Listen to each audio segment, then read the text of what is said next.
ভাবুন তো, কাল সকাল থেকে আপনার কলেজ আর বিশ্ববিদ্যালয় আর আপনার রাজ্যের নয়।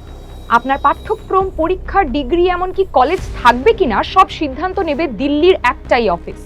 শুনতে অদ্ভুত মনে হচ্ছে, তাই তো? কিন্তু এটাই বাস্তব। এই সিদ্ধান্ত নেওয়া হচ্ছে এই শীতকালীন অধিবেশনে। আজ আমরা কথা বলবো এমন এক আইনে যেটা উচ্চশিক্ষার মানোন্নয়নের নাম করে প্রশ্ন তোলে, শিক্ষা কি মানুষের অধিকার নাকি বাজারের পণ্য?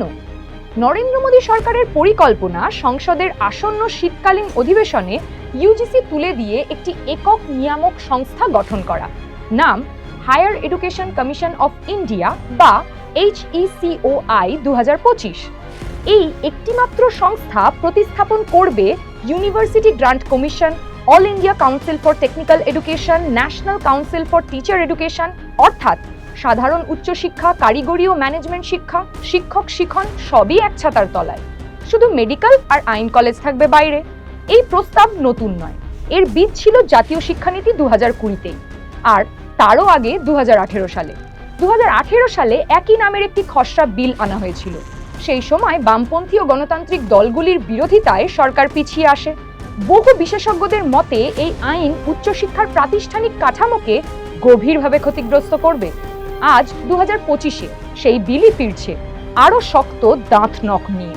কেন্দ্রীয় সরকারের রিপোর্ট বলছে 1947 সালে দেশে ছিল প্রায় 500 কলেজ, 10টি বিশ্ববিদ্যালয়। আজ 45,000-এরও বেশি কলেজ, 800-রও বেশি বিশ্ববিদ্যালয়। ছাত্রছাত্রী বেড়েছে 2 লক্ষ থেকে 4 কোটি।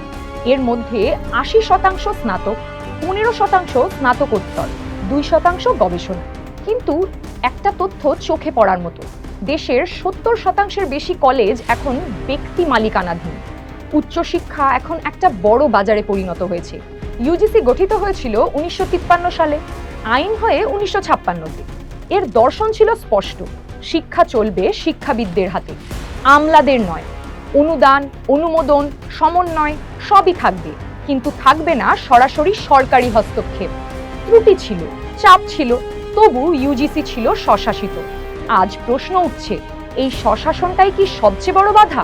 2018 সালের খসড়া অনুযায়ী HECOI এর চেয়ারম্যান, ভাইস চেয়ারম্যান ও 12 জন সদস্য সবাই কেন্দ্রীয় সরকারের মনোনীত।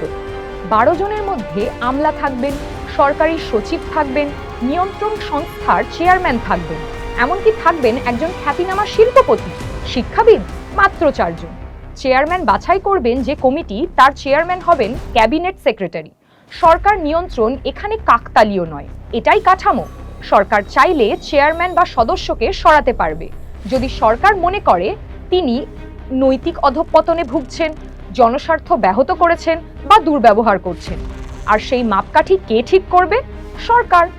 এইবার আপনারাই ভাবুন, এটা কি স্বাধীনভাবে কাজ করার পরিবেশ তৈরি করে নাকি আনুগত্যের?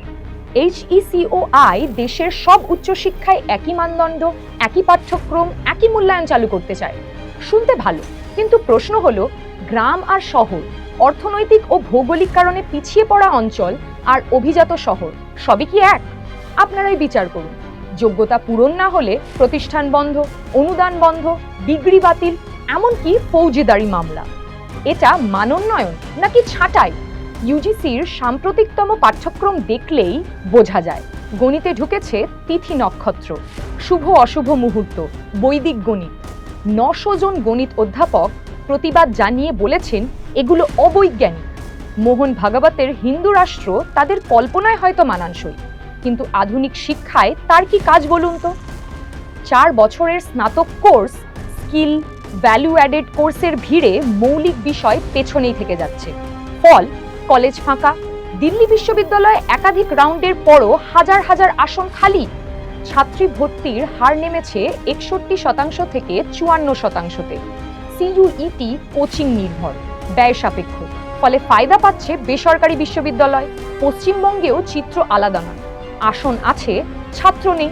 তাহলে প্রশ্নটা খুব সোজা, যদি সরকার টাকা দেয় বলেই সব নিয়ন্ত্রণ করবে, তাহলে বিশ্ববিদ্যালয় আর দপ্তরের তফাৎ কি? যদি শিক্ষা বাজারে পরিণত হয়, তাহলে পিছিয়ে পড়া ছাত্রছাত্রীরা কোথায় যাবে? HECOI কি সত্যি মানোন্নয়নের জন্য, নাকি শিক্ষাকে এক ছাঁচে ঢালার আর কর্পোরেট বাজারের জন্য রাস্তা পরিষ্কার করার উপায়? এই প্রশ্নের উত্তর খুঁজতে হলে আরও পড়তে হবে, আরও শুনতে হবে, আরও জানতে হবে, কারণ শিক্ষা বদলালে দেশ বদলায়। আপনি দেশের কেমন ভবিষ্যৎ চান?